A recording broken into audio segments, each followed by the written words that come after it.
Hello, Twitch stream. All right, we are live. Welcome, T-Dog. Nice to see you. We are going to start the Sports on the Hill podcast in just a second, live on Facebook, and then we'll also start a stream within that that it's going to be the PowerPlay Point podcast. So we'll be recording that as well. So we're recording three different shows at once. Bear with us, Twitch, and on YouTube as well. Yeah, all right, I think with that I'm going to start our Facebook.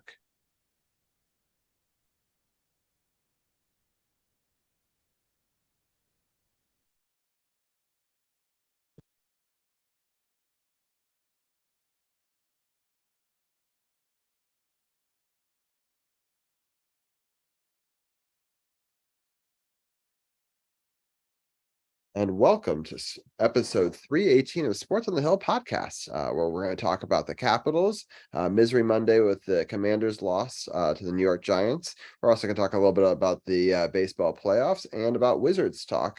And it will be an up and down roller coaster of emotions. It's been a bit of a tough week, but to start the show, we're actually going to do something a little bit different. We've done it a couple times before.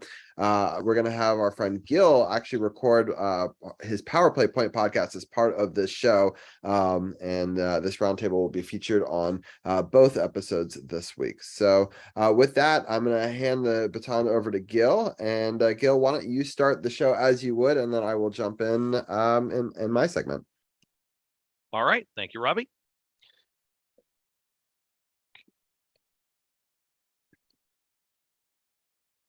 Hello and welcome once again to the PowerPlay Point Podcast. This is your host, the Blue Liner on Point, talking to you, live, but not to tape. Bit of a different way of doing things. I'll get to that in a minute. The Mermaid is off this week, so joining us once again, as she always does in her more than capable role as co-host, pro tempore, is the wonderful super fan from Myersville, Maryland. It is C4, Cheryl Ann Forster. Cheryl Ann, how you doing tonight? I could be a little better. Had the Caps won the other night, but all in all, that's pretty good. Yeah, I get that. I get that. Things aren't looking good, but they could be worse. And look, we'll explain it all for everybody that might be hiding behind the dark cloud. But before we get really into the show, I just want to remind everybody that PowerPlay Point Podcast is the only Caps fan-made podcast that melts in your mouth and not in your hands. So this week, as I said, we're doing things a little bit differently. Had to kind of switcheroo the schedule around a bit because of some availability, shall we say. And if you're listening to this in podcast format, we're actually doing the show live through the Sports on the Hill podcast, courtesy of Robbie Gross, who is actually in the background in a producer's role at this time, but he'll be jumping on with us in a little bit to kind of guide us through everything. So a little bit compacted this week, so we're going to need to get everything fairly quickly. So hopefully we don't leave anything out, but we're going to cover the games as we normally do and provide some commentary as we normally do. I guess the only thing to do is rip the Band-Aid and just get off into it. We'll start the we're going to go real fast through the Calgary game because last week, if you caught Sports on the Hill, Cheryl Ann and I and Robbie all did kind of a watch along of the third and final period only. Actually, I was at the game. Oh, that's right. That's right. You were at that game. That's why you're here, or part of the reason why you're here, because you're going to provide us with some special commentary on that because of that. And you've also provided some video footage, which unfortunately, if you're, again, listening to this in podcast format, you cannot see. So hopefully you've had a chance by now, you on the other sides of the speakers, the earbuds, what have you, to catch the Sports on the Hill edition, the live stream edition, be you on Twitch or Facebook. Yeah, let's get into it. It was the first win of the season for the Caps, and it was against the Flames. And yeah, it was another slow start for the Caps. They fell behind quickly, 2-0.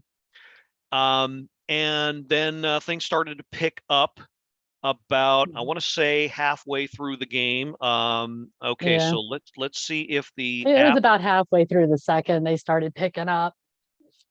Okay, yeah, I think. and yeah, thank you, Cheryl Ann, for keeping me straight. Cause yeah, okay. So this app is not very big on past Previous games, games. unfortunately. I've sort of figured it out. Hold on. Yeah. We're kind of messing around with this, and Yeah. yeah, Oh, here we go. Completed games. Okay. So if you go under schedule and you just kind of scroll down, you'll come to completed games. And then we can click on the 16th and it'll give you all of that. okay, I've So, got it. I've got it yep. now. Yep. I've got it. Okay. So yeah, I know we badmouth the app pretty badly, but to their credit, they've actually made some improvements to this thing. So yeah, just wanted to mention that. I'm sure the evil commissioner Gary Bettman had nothing to do with that because he probably doesn't know doodly beans about how these things work. So anyway, so yeah, as I said, the Flames jumped ahead 2-0 by the time the first period was over. And then things picked up about, as Cheryl Ann said, about a little past the halfway point of the game. Matthew Phillips brought the Caps within one with his first ever NHL goal. Against the team that drafted him and never really gave him a chance. Against the team that literally threw him in the garbage bin and never gave him a chance. And as a fellow podcaster said in her show, we'll gladly take your Calgary Flames refuse and yeah, take advantage of your mistakes and pick up players you don't think are ready. And well, what was also said was that, ironically enough, was that the person who assisted on the goal, Sonny Milano, is also a Flames reject. Ha ha ha. So, Ooh, I'm not sure I knew that. aha on you, Calgary Flames. Thanks again. Thanks for your garbage. But yes, sweet saucer pass. As I said last week, some cookie sauce from Milano over to Phillips, and he puts it away for his first of the year at 650. And then later in the period, Connor McMichael tied it up with his first of the year, assisted by Phillips again and John Carlson on a nice kind of a change-up shot. I want to call it. Sweet.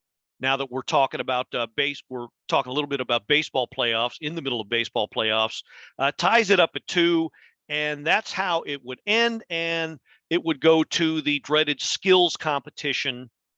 And more on that later, but it would go to the dreaded skills competition. And Evgeny Kuznetsov does what he does amazingly enough, and was actually the only one who scored. Okay, yeah. So all right, so if you're live with us on Facebook or Twitch, and catching that feed, what Robbie has done is collected C4's live video from the game. And so what we're going to do is watch along right now the replay of the winning shot in the penalty shot series in the skills competition. So Robbie, go ahead and roll it. All right, here we go. Okay, so Kuzi takes his position behind the center line and stops a little bit and then picks up the puck, and we're waiting.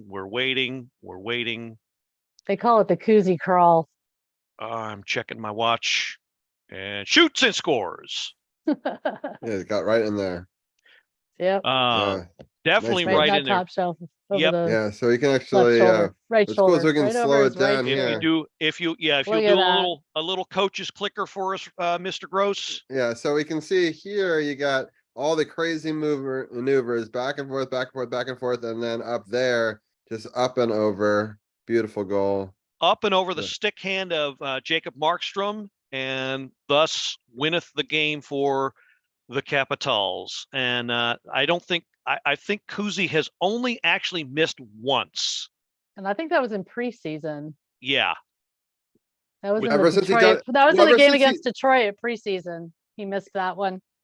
Well, he has missed one using this speed up thing, because I know it's not perfect, but in the regular season. But now he actually has the best shootout record on the team, and that's crazy when you think you had somebody like TJ Oshie on the team, who, if people remember from the Olympics, was famous for doing this, and in the end won a very important game for Team USA because of that. And that was before he was even a Capital, so. Yeah, but it's crazy that Kuzi is so good at it. And it's also funny that Ovi is so bad at it. I always feel like Kuzi should teach Ovechkin how to do this crazy maneuver. I feel like Ovi could do it, and it'd be funny if, or Nicholas Backstrom, I thought could be really good at being shifty with the puck. So I feel like he needs to start doing a clinic on how to do this move, and see if some of the other players but then attempt it. everybody would do it, and then they'd figure it out. So eventually, but they haven't figured it out yet, and I'm willing to at least try to have a second player do it, especially because no one would ever see that coming. Like Nikki doing the Kuzi, like okay, that's fair. That's a good point. Yeah, so it'd be a good change up. So anyway, I'll stop the screen share there. But great footage by C4. And we definitely covered that whole game live on Sports on the Hill podcast last week. That's why I didn't have a whole lot to add to that one. But it was cool because C4 was able to send that to us live on air, and we were able to cover it at the end of the show. So kind of fun that we and Gil was able to cover the shootout as well in that next segment. So it's been a lot of fun having C4 and Gil on Sports on the Hill podcast. And I want to congratulate Gil and Anna for being recognized as one of the top hockey podcasts in our area. It's been fun to watch this whole entire process grow here, and this podcast partnership. We on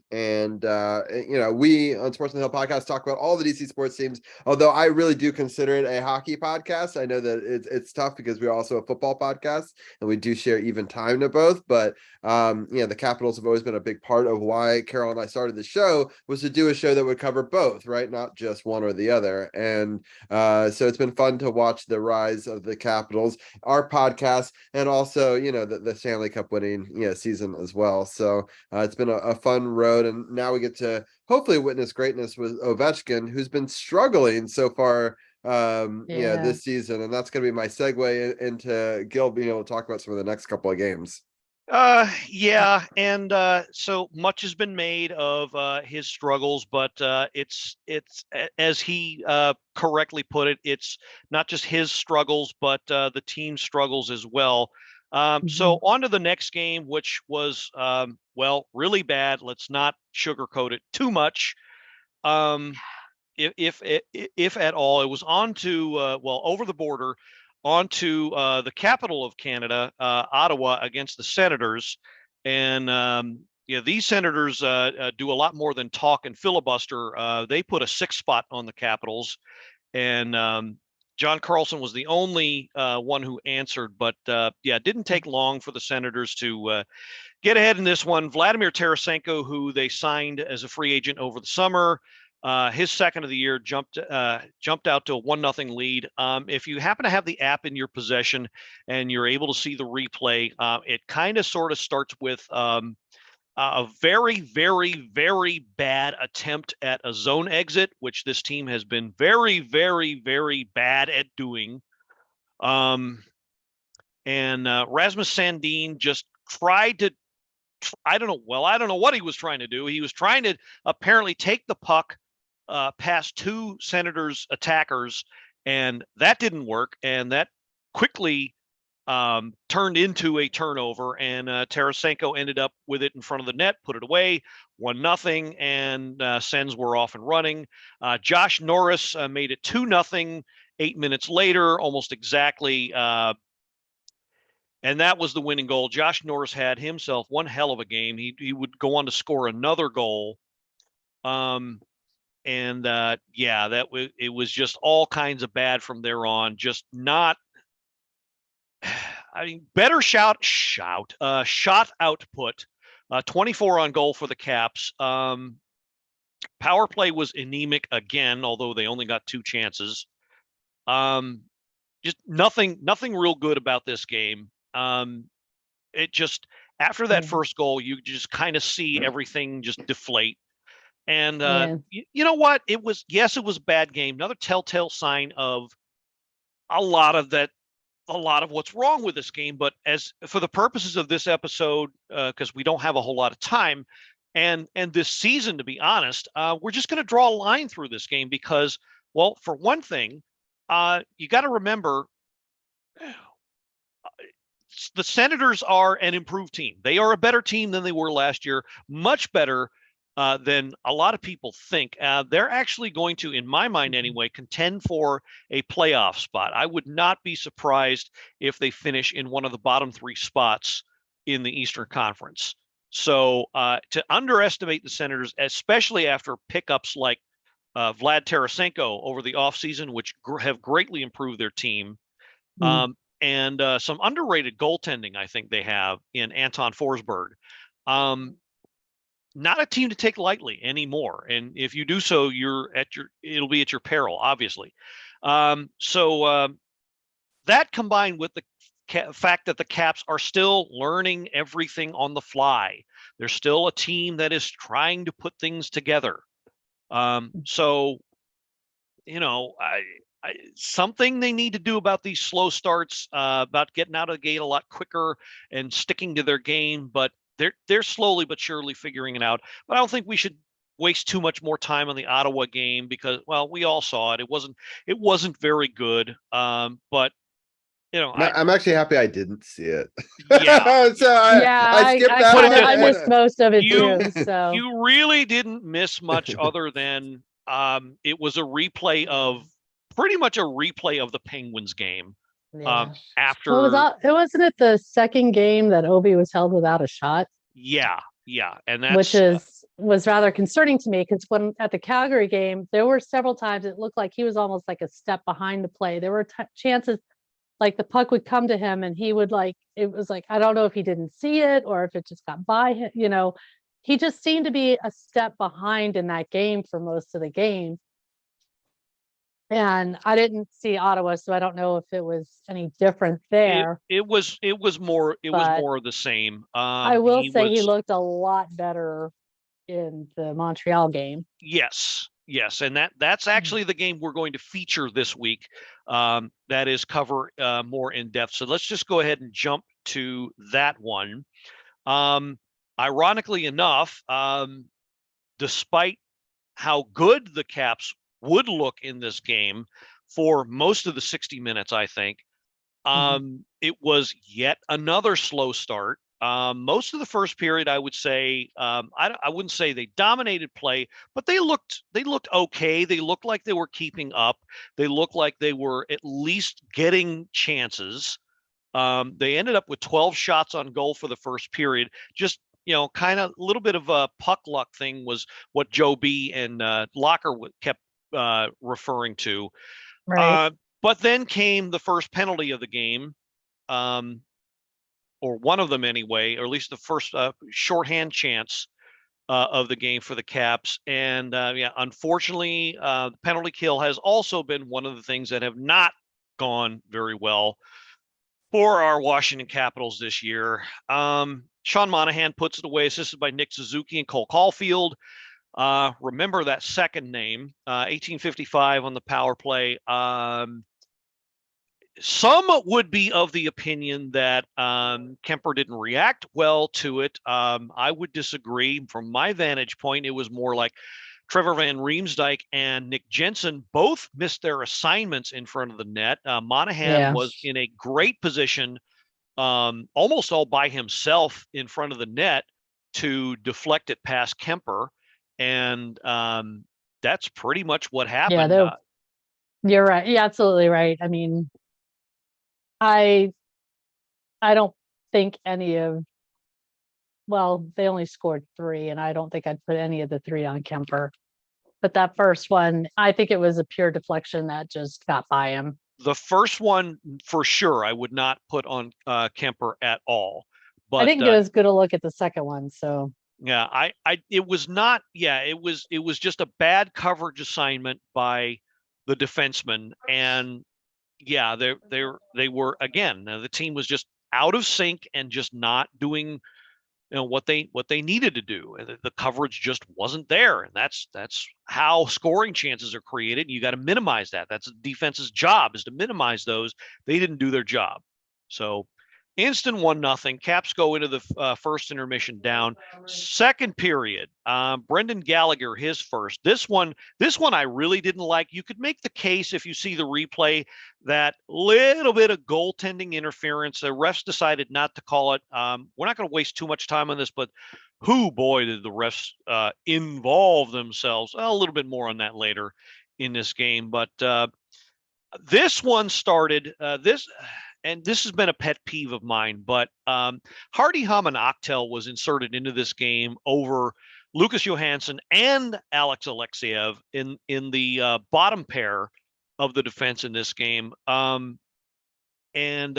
Monahan, I think it was Monahan who rushed up the right wing with the puck, got around Hamanaktel, who is supposed to be a superior along the boards, but basically Monahan pretty much danced around him. Hamanaktel did this stupid-looking kind of reach move, and then kind of, I don't know if he thought he was playing the part of the Karate Kid or something, did this bow and just, okay, buy your lead, and goes right past him. And then there was a scrum in front, and Kuzi was supposed to pick up Gallagher, who was literally crashing the net, and didn't.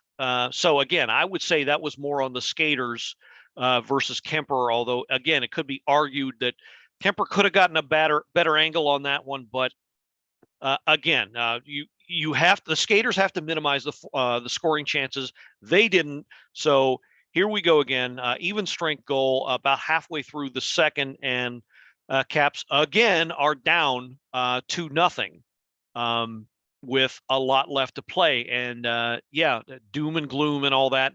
Caps kind of didn't really look good. I think they went into a funk for probably the rest of the period at least, and most of the third. But they did come alive, or rather Dylan Strome would, scoring not one but two goals in the third period. His first one was assisted by Alex Ovechkin. Oh, and by the way, Ovechkin, that's his second point. So for all the complainers, he does have 2 points this year. I know we expect him to score goals, but he does have 2 points in 3 games. So he is contributing, maybe not what we're used to seeing, but he is contributing at least. And Matthew Phillips with the secondary assist on that one. I'm going to jump to the replay and see what I can see here. Well, I would have if there not this ad for a lovely Chevy Silverado truck that apparently can tow up to 36,000 pounds of, and it's got a 13.4 diagonal touchscreen. Yeah. Give me about, let me win the lottery about 5 times, and maybe I can afford one of these. Right. On a good payment. Yeah. Okay. Made by Chevrolet. Like I didn't know that. Okay. Here's the replay. And so Strome. Okay. So Ovi kind of starts to play in the corner, and he goes towards the net. He looks like he's going to shoot, sees Strome open on the right wing, about 10 feet out, flips it to Strome, and he puts it away into the half empty net. And great play by Ovi to find him, to not shoot. And so that was the goal that got them back into the game. And then, okay, so, and the app has decided to be stupid again. Okay, so what I'm now trying to do is go to the penalty summary, because that's when the game started to get a little wild, penalty wise. And okay, so here. Okay, I've got it now. Okay, okay. I've got it. Okay, so in the third period alone, there were 1, 2, 3, 4, 5, 6 minor penalties called by the referees. 6. 1, 2, 3, 4, 5, 6, as in two hands. You got to use two hands to count it all. Thank you, C4. You want to know how many of these minor penalties were against the Capitals? 5 of them. And how many of those ended up being 5-on-3s? 3 of them. Oof. Yes. So the Capitals found themselves at one point having to kill off a back-to-back 5-on-3 power play chance. 2. Yeah, it was 2 of them. 2 of them. 2 power play chances that were a 5-on-3 disadvantage for the Capitals. Again, I don't want to waste a whole lot of time complaining about the refereeing, but my God, did they let a lot go and then decide to inject themselves into the game? This is the kind of garbage that gets you fired from a normal job. When you decide to not do your job and then decide to do your job badly. That's all I'm going to say about that. But it started at 3:02 with Haman Akhtel minor interference. And then, like I said, it got really stupid after that. The worst penalty, I mean, this could not have been more obvious, was the one to Tom Wilson, where he got called for the trip, where he barely even touched the person. He didn't even touch him. And his argument was the guy fell down because he touched the puck. And if you see the replay, if you've seen a replay on this, he's right. There is almost zero contact, zero interference that warranted any call, but it put the Caps down 5-on-3.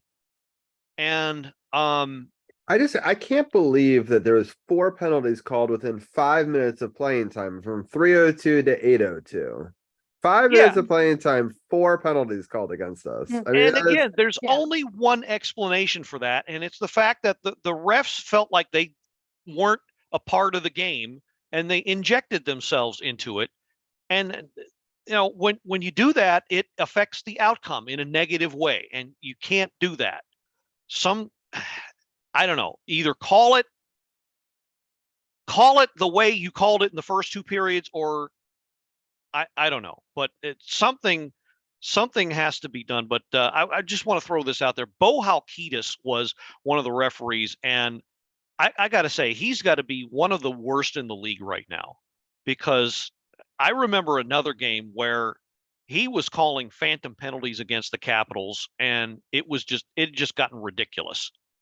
So once again, here he's doing it again, and so I just want to point that out, because I don't think not enough scrutiny falls upon the refs. But anyway, Was he one of the refs at the Calgary game? Because there was one where Oshie was the guy that got interfered with, but they called a penalty on Oshie.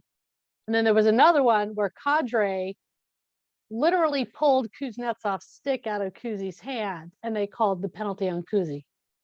He was not. He was actually not. Okay. But I was going to say it would not have surprised me, but no, he was not. So with almost 2 minutes left in the game, Dylan Strome ties it up, and let me punch up the replay for that one. Are we going to get a commercial? Oh yes, there's a lovely Chevy Silverado again. While you're doing that commercial break, I just want to give a quick scoring update to the people that are doing a live watch along with me. Texas just scored 4 runs in this game 7 of the American League Championship game. So they blow up what was a 4-2 lead, now has become an 8-2 lead at the top of the 4th inning with 2 outs. And so if you're watching live on Twitch, you can see a live scoreboard of this game. And we are currently rooting against the Astros. The Astros did finally get their 3rd out, but not until 4 runs of damage were done. So, and now you can go to your hockey highlight.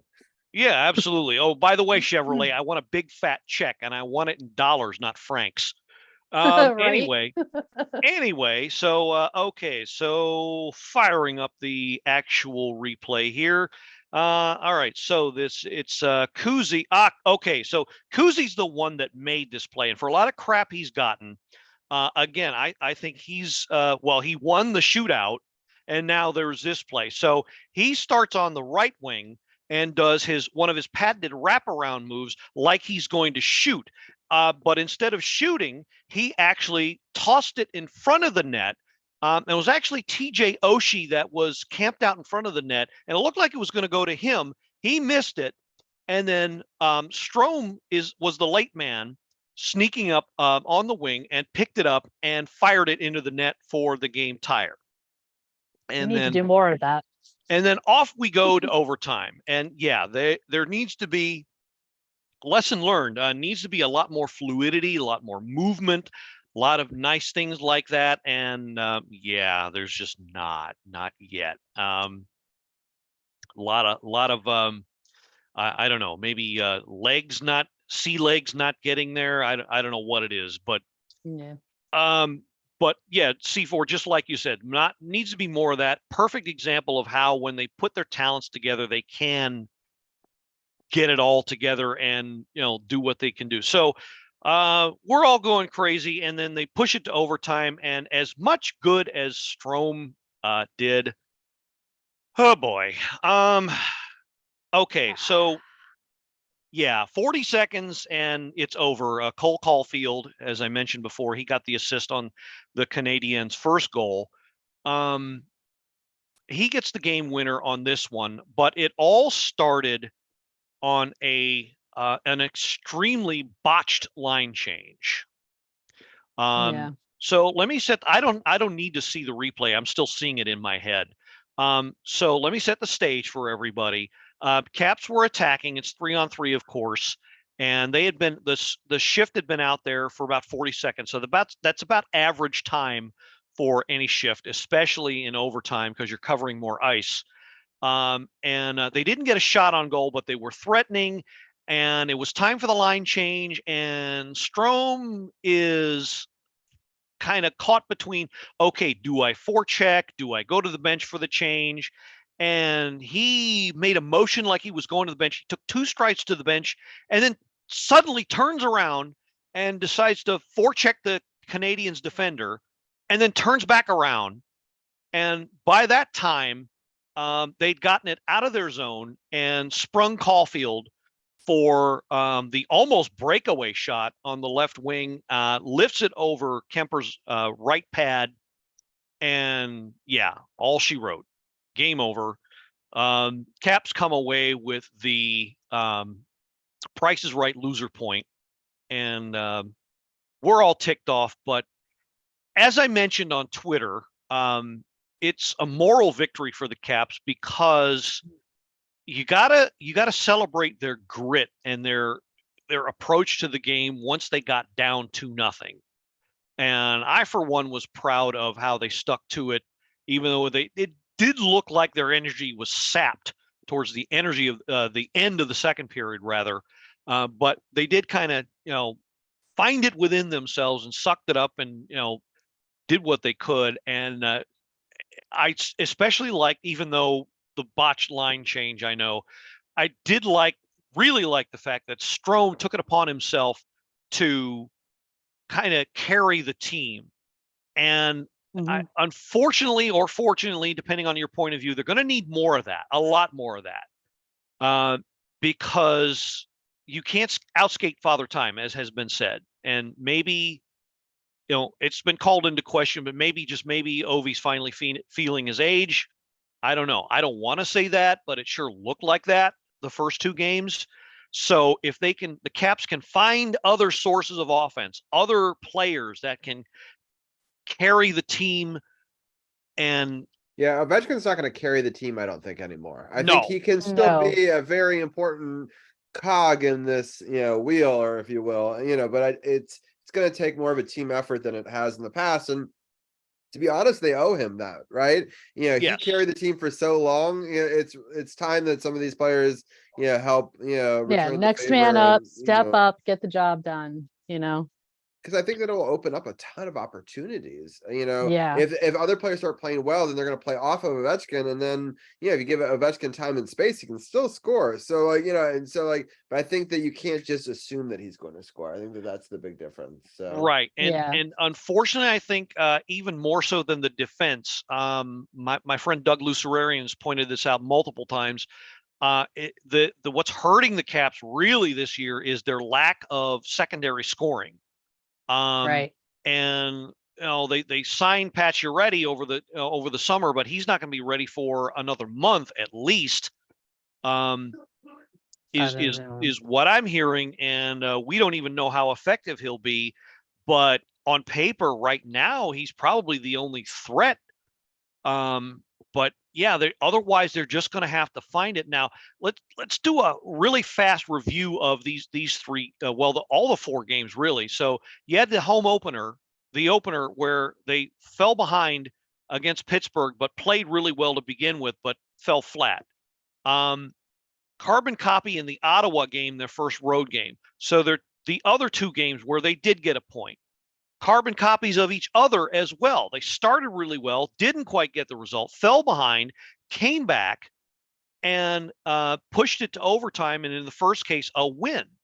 So, it's hard. It's really, really hard to judge this team right now. And I get that.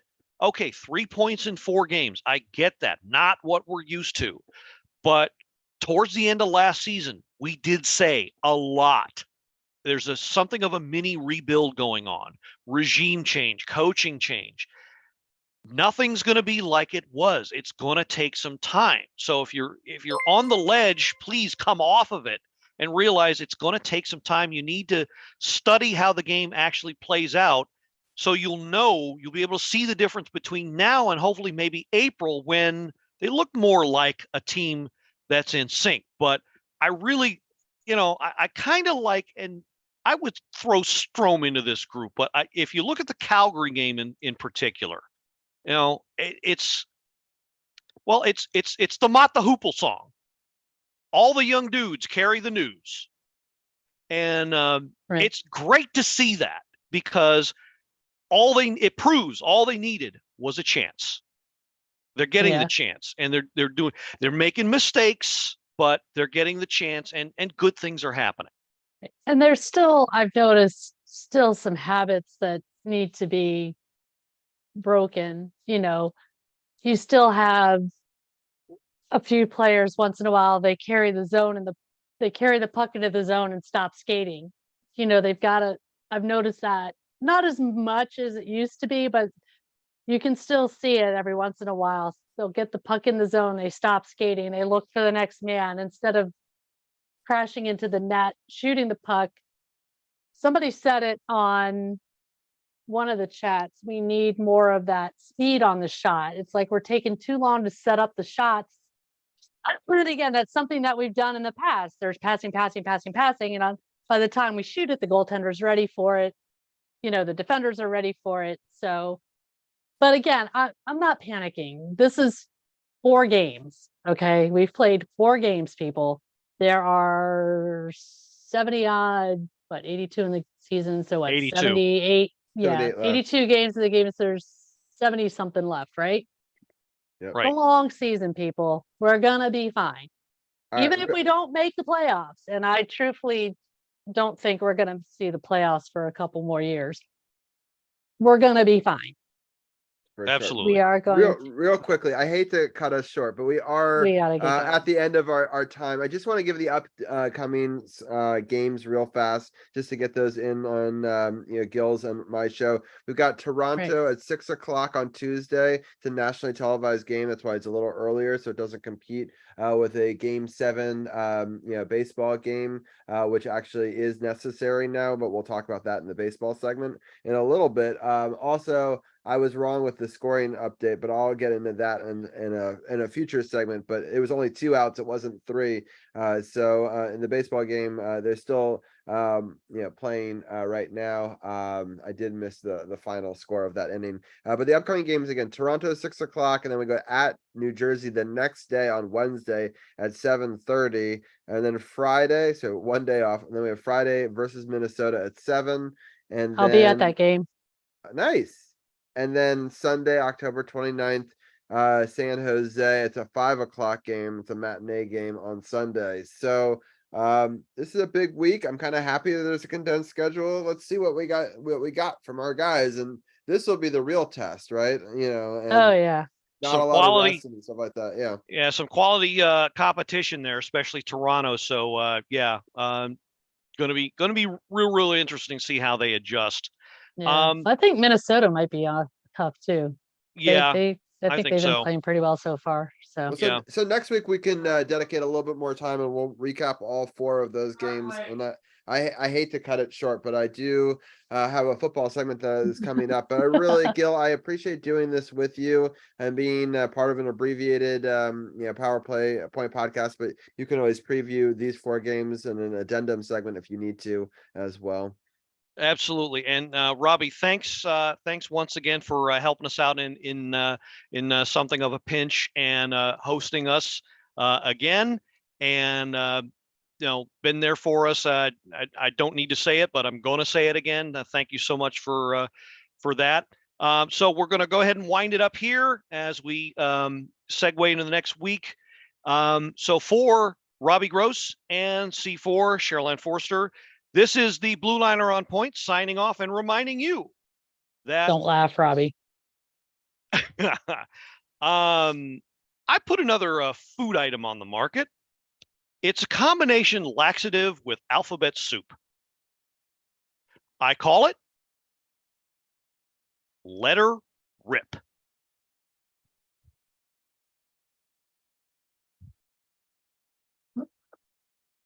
Hallelujah, and let's go Caps. Let's go Caps. Let's go Caps. All right, perfect. Thank you guys. Thank you, Gil and C4. I'll clip that up for you. And we're gonna bring in Hurt now, but appreciate both of you, and we'll talk to you guys next week for our special big Halloween episode. That should be a lot of fun. All right. Thank you, Robbie. Gil, Thanks we'll again, talk Robbie. to you soon. Night, Cheryl. Good night. All right, with that, we're gonna switch our graph